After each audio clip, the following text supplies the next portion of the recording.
ورحمۃ اللہ وبرکاتہ۔ امید ہے آپ سب خیریت سے ہوں گے۔ آج ہماری رمضان فقہ کلاس کا سیشن 2 ہے۔ دعا کے ساتھ ہم کلاس کو اسٹارٹ کرتے ہیں۔ اعوذ باللہ من الشیطان الرجیم، بسم اللہ الرحمن الرحیم۔ رب اشرح لی صدری ویسر لی امری واحلل عقدۃ من لسانی یفقہوا قولی۔ رب زدنی علما رب زدنی علما، اللہم بارک لنا فی اوقاتنا وبارک لنا فیما اعطیتنا، اللہم آمین۔ سیشن 1 میں ہم نے رمضان المبارک کے فضائل اور روزے کے مسائل اور کن حالات میں روزہ مکروہ ہو جاتا ہے یا ٹوٹ جاتا ہے، اور کب چھوڑنا روزہ کب چھوڑنا جائز ہے، یہ سب کے بارے میں ہم نے پڑھا تھا۔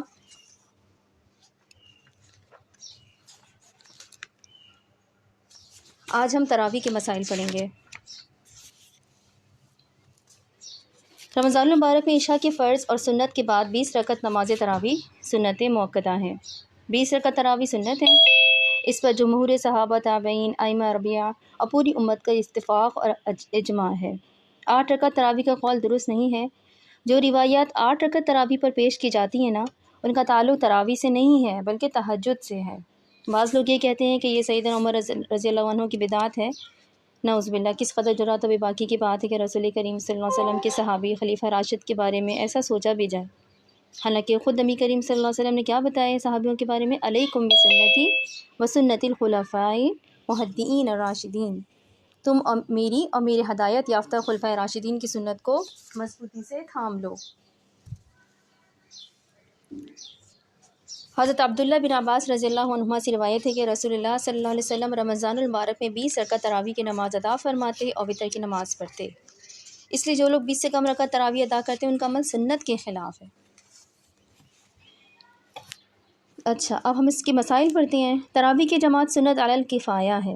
اگر محلے کی مسجد میں تراویح کی جماعت ہوتی ہو اور کوئی شخص علیحدہ اپنے گھر میں اپنی تراویح پڑھ لے تو سنت ادا ہو جائے گی، ٹھیک ہے؟ اور یہ حکم مردوں کے لیے ہے کہ وہ مسجد اور جماعت کے ثواب سے محروم رہیں گے، لیکن ان کی تراویح ادا ہو جائے گی۔ اور اگر محلے میں بھی جماعت نہ ہوئی تو سب کے سب سنت چھوڑنے پر گناہ گار ہوں گے۔ بغیر عذر کے تراویح کی نماز بیٹھ کر پڑھنا جائز ہے، لیکن افضل نہیں ہے، یعنی ثواب میں نیکی میں کمی ہو جائے گی۔ مسجد میں جو لوگ تراویح پڑھتے ہیں وہ بعض لوگ تکبیر تحریمہ کے بعد بیٹھے رہتے ہیں۔ تکبیر تحریمہ کسے کہتے ہیں؟ جب اللہ اکبر کہہ کے امام نماز شروع کرتا ہے اس کو تکبیر تحریمہ کہتے ہیں، یعنی سب سے پہلی تکبیر جو ہوتی ہے۔ اور جب امام رکوع میں جانے کے قریب ہوتا ہے تو وہ لوگ نماز میں شامل ہو جاتے ہیں۔ ایسا کرنا مکروہ، بہت سستی اور بے ہمتی کی بات ہے۔ اور بعض لوگ یہ سمجھتے ہیں کہ اگر روزہ نہیں رکھا تو تراویح کی نماز بھی نہیں ہے۔ یہ غلط ہے۔ روزہ الگ فریضہ ہے اور تراویح الگ سنت ہے۔ بغیر کسی عذر کے ایک کی وجہ سے دوسرا چھوڑنا دوہرا جرم ہے نا۔ اسی طرح اگر کسی شخص نے روزہ رکھا لیکن کوئی نماز یا تراویح عذر کی وجہ سے یا بلا عذر ادا نہیں کر سکا تو بھی روزے کا تو اس کو الگ سے ثواب مل جائے گا، تاہم بلا عذر نماز چھوڑنے یا تراویح چھوڑنے کا تو گناہ ہوگا نا اس کو۔ مکمل رمضان مبارک میں 20 رکعت تراویح پڑھنا الگ سنت ہے، اور تراویح میں قرآن کریم ختم کرنا یہ الگ سنت ہے، اس لیے دونوں کا اہتمام ضروری ہے۔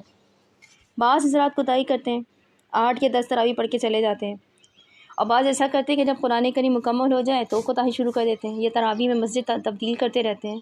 یہ طرز عمل درست نہیں ہے۔ تراویح میں مکمل قرآن کریم سنا جائے، نصف ختم قرآن کے بعد بھی آخری رمضان تک مکمل 20 رکعت تراویح پڑھنے کا اہتمام کرنا چاہیے، ٹھیک ہے؟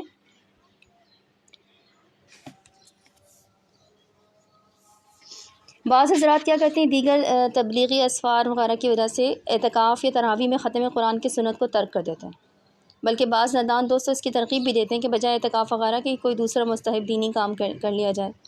یاد رکھنا چاہیے کہ رمضان المبارک کے یہ اعمال اسی مہینے کے ساتھ خاص ہے نا، اس لیے دیگر مستحب درجے کی دینی مصروفیات کی وجہ سے ان کو چھوڑنے کا معمول یا اس کی ترغیب دینا درست نہیں ہے۔ آپ کو کوئی دینی سفر ہی ہے، تبلیغی سفر ہی ہے، بیشک اس کو مؤخر کر دیں یا مقدم کر لیں۔ نیز اگر کوئی اعتکاف کرنا چاہے تو اسے ترک کرنے کی ترغیب نہیں دینا چاہیے۔ اگر کسی جگہ گھر پر تراویح میں قرآن کریم سنانے کی ترتیب ہو تو انہیں بھی عشاء کی نماز تو مسجد میں ہی باجماعت ادا کرنی چاہیے، پھر بے شک گھر میں تراویح کا اہتمام کر لیں۔ اچھا، اب ہم دیکھتے ہیں کہ عشاء یا تراویح کی نماز جماعت سے نہیں پڑھی، یہ مسائل میں آپ لوگوں کو مردوں کے اس لیے ہی بتا رہی ہوں کہ آپ اپنے بیٹوں کو، اپنے شوہروں کو جب بھیجیں نماز کے لیے تو انہیں بتا سکیں کہ مسئلہ اس طرح سے ہے۔ اگر کسی شخص نے عشاء کی نماز تنہا پڑھی ہو جماعت سے نہیں پڑھی ہو تو بھی اس کے لیے تراویح جماعت کے ساتھ پڑھنا درست ہے۔ اگر کسی شخص نے عشاء کی فرض نماز اور تراویح دونوں امام کے ساتھ نہیں پڑھی لیکن عشاء کی نماز پڑھ چکا ہے، گویا کہ تراویح مکمل یا کچھ باقی بھی ہیں اس کی، تو بھی وہ امام کے ساتھ وتر کی نماز پڑھ سکتا ہے۔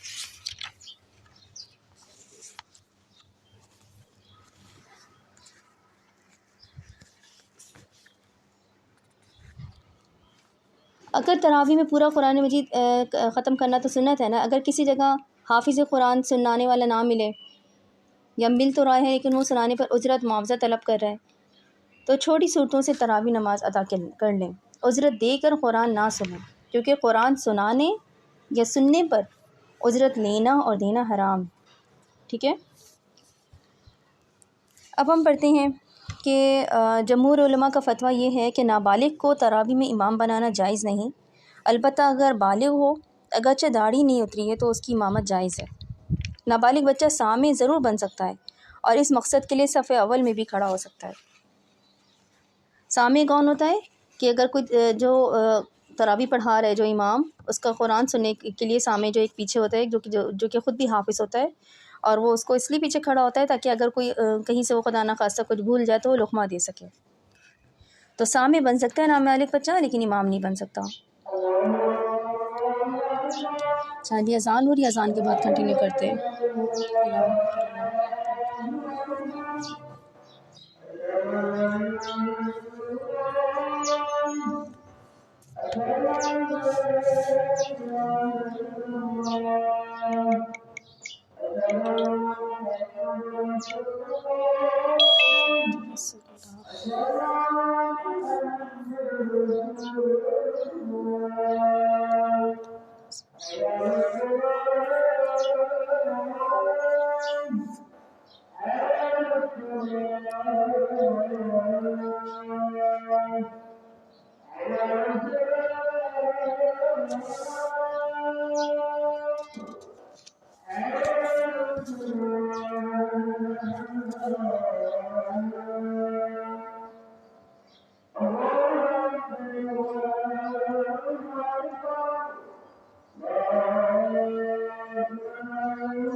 بسم اللہ الرحمن الرحیم۔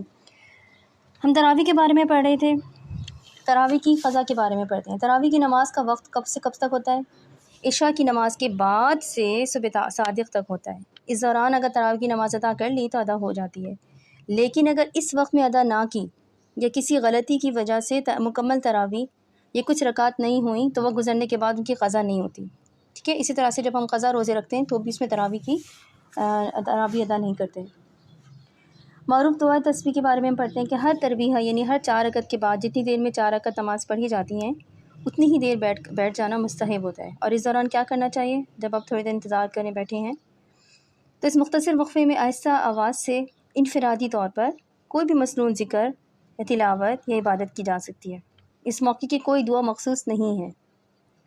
اکثر جگہ جو دعا پڑھی جاتی ہے نا، سبحان ذی الملک والملکوت، سبحان ذی العزت والعظمت والقدرت والکبریاء والجبروت، سبحان الملک الحی الذی لا یموت، سبوح قدوس ربنا ورب الملائکۃ والروح، لا الہ الا اللہ نستغفر اللہ نسألک الجنہ ونعوذ بک من النار۔ یہ دعا بھی پڑھ سکتے ہیں، جائز ہے، لیکن یہ مسنون نہیں ہے، اس کو مسنون سمجھ کے نہ پڑھیں۔ مسنون کا کیا مطلب ہوتا ہے کہ نبی کریم صلی اللہ علیہ وسلم کی سنت سے ثابت ہو، اسے سنت خیال کرنا یا بلند آواز سے پڑھنا درست نہیں ہے۔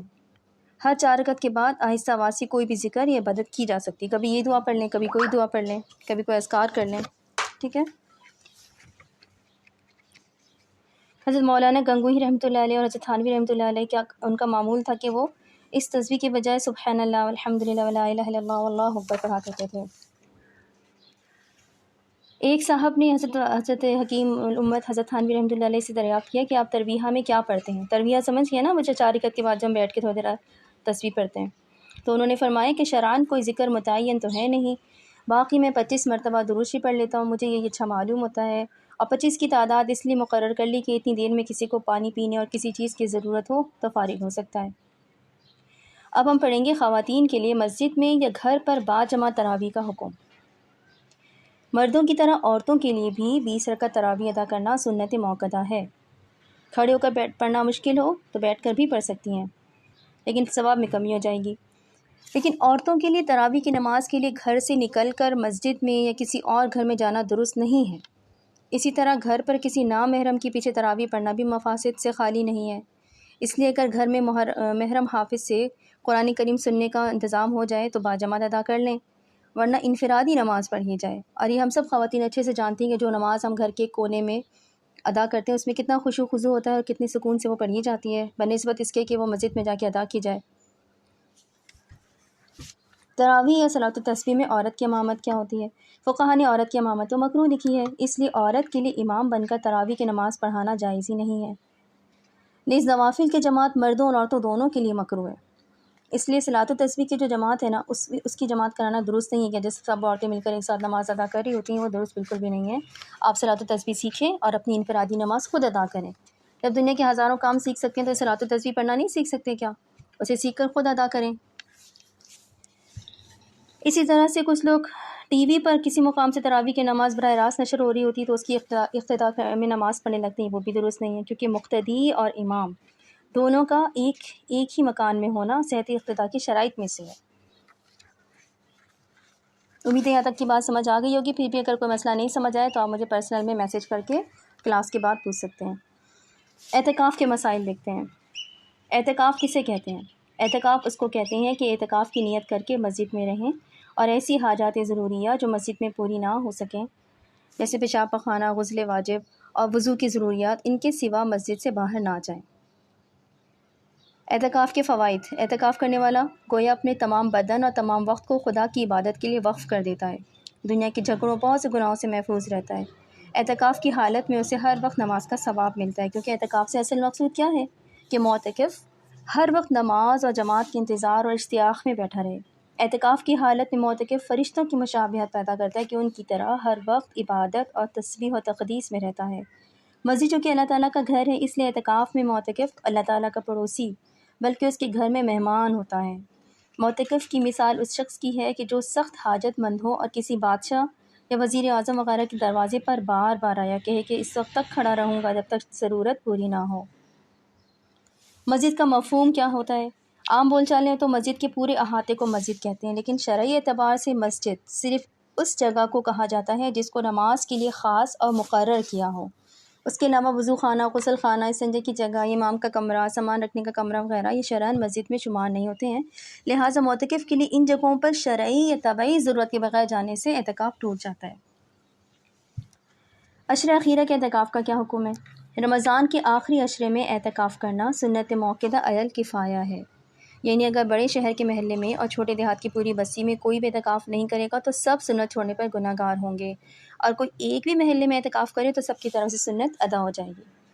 مستحبات اعتکاف کیا ہیں؟ دوران اعتکاف یہ مصروفیات اختیار کرنی چاہیے: نیک اور اچھی باتیں کرنا، قرآن شریف کی تلاوت کرنا، درود شریف پڑھتے رہنا، علوم دینیہ پڑھنا پڑھانا بھی جائز ہے، وعظ و نصیحت کرنا، جامع مسجد میں اعتکاف کرنا۔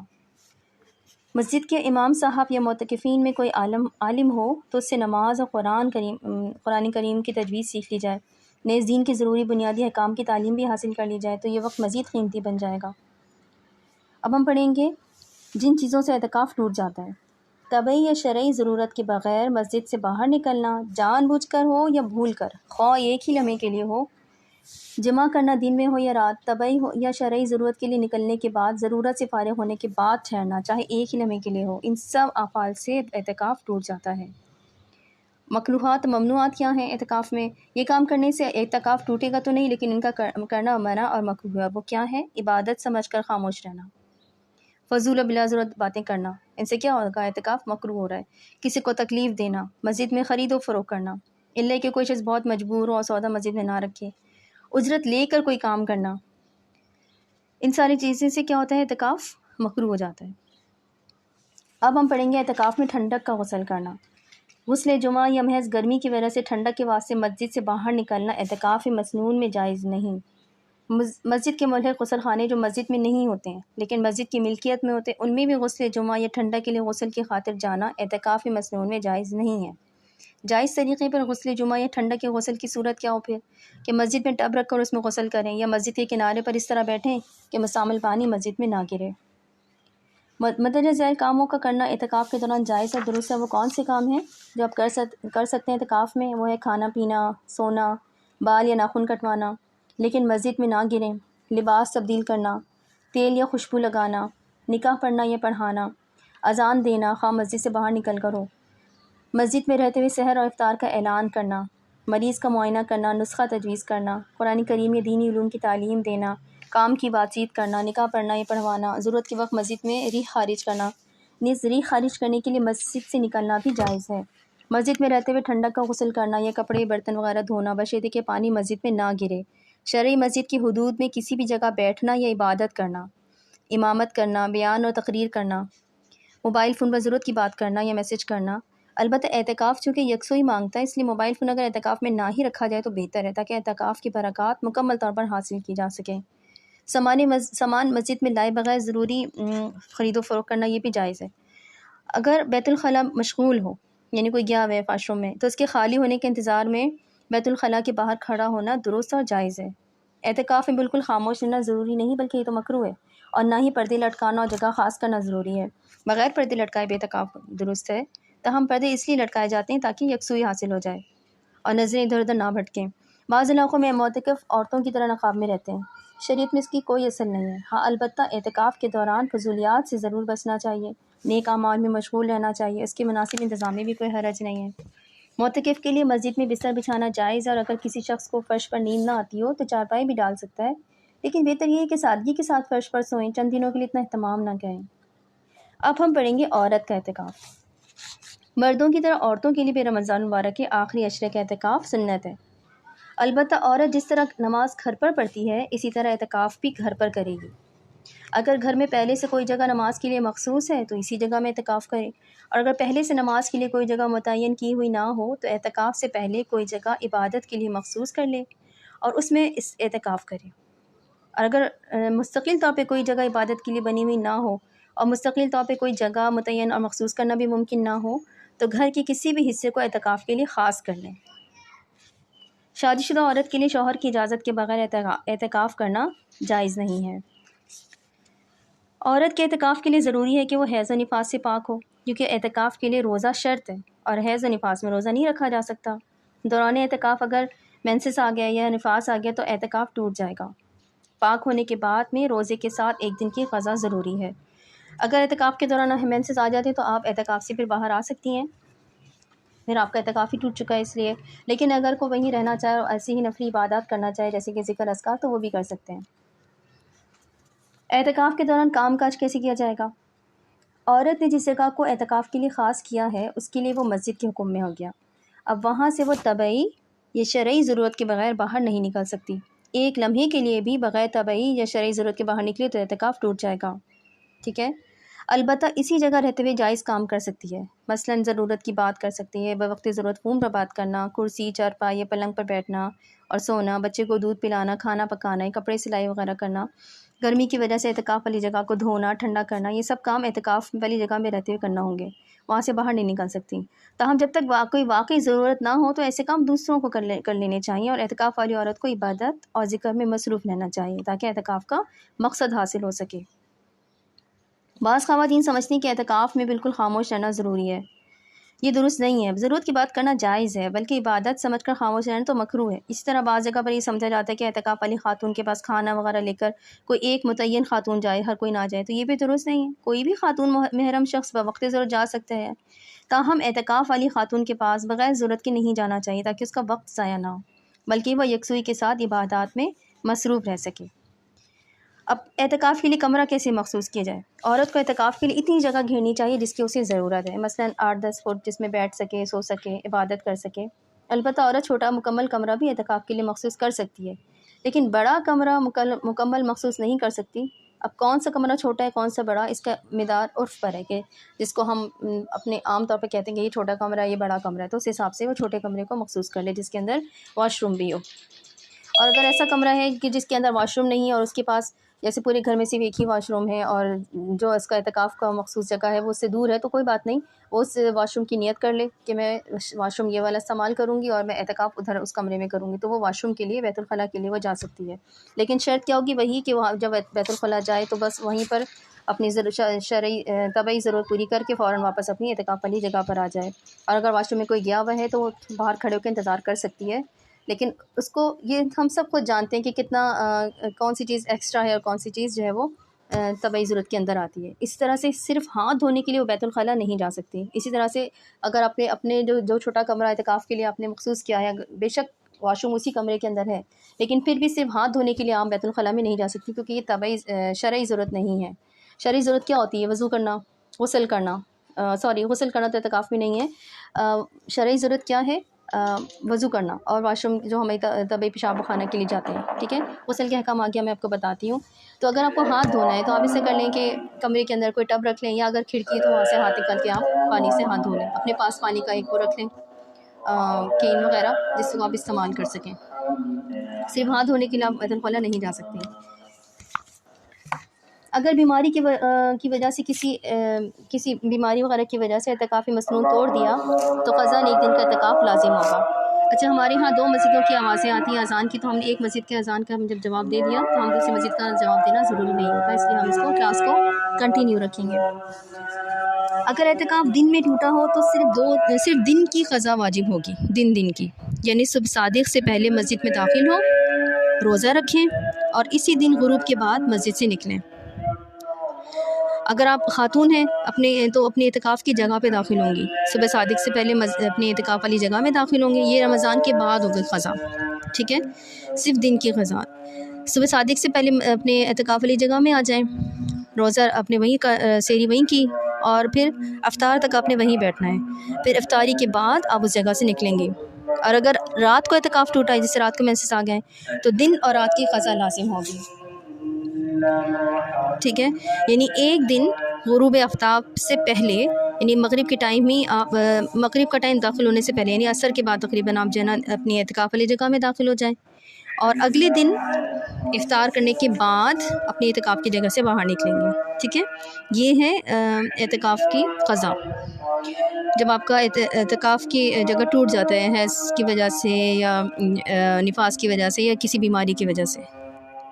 قضا کے اعتکاف رمضان میں شرط نہیں ہے، لیکن روزہ شرط ہے، یعنی روزہ رکھنا ہوتا ہے قضا کرنے میں بھی، اعتکاف کی قضا کرنے میں، ٹھیک ہے۔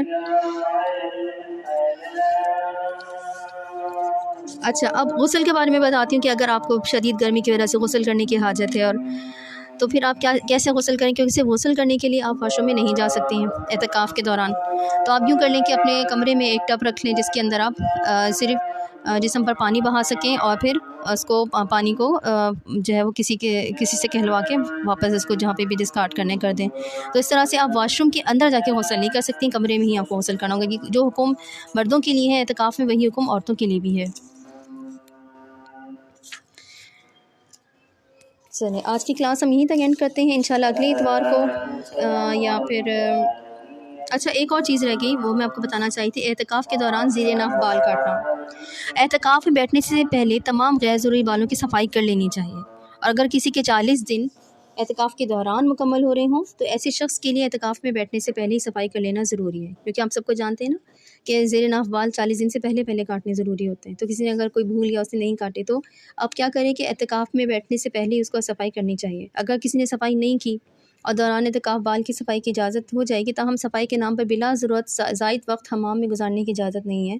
البتہ وہ افراد جن کے 40 دن مکمل نہ ہوئے ہوں، ان کے لیے زیر ناف بالوں کی صفائی کے لیے جانے کی شرعی اجازت نہیں ہے، اور اگر کوئی چلا گیا تو اعتکاف فاسد ہو جائے گا۔